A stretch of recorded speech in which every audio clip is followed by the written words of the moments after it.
How to download CapCut Pro version in Android.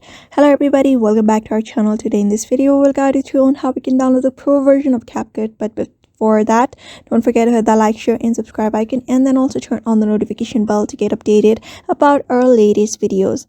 So in order to do so, launch your CapCut application, and after you have successfully open the CapCut, you can easily find the pro version, like pro section at the top right corner. So simply click on it and you're gonna go ahead and you will be taken to another page where you can purchase the yearly plans, monthly plans, 1 year and 1 month plans here. So here are different kind of offers available right now, so you may just go ahead and click on the offers if you want and purchase it.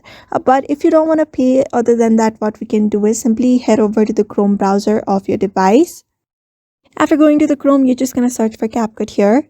And then after going to the Chrome browser, you're just going to go to the CapCut.com as I said, and you're going to go to the login page of the CapCut. And before logging in, what you're going to do is simply tap on the three dot at the top right corner, and you're going to turn on the desktop site so that you can unlock all the features that is available in the Chrome version as well. So you're just going to simply go ahead and log in with your account here. You may just choose any of the method, like your Google account or your TikTok or Facebook or directly with the CapCut mobile, but I'm just going to go ahead with my Google account as I have created my account with Google.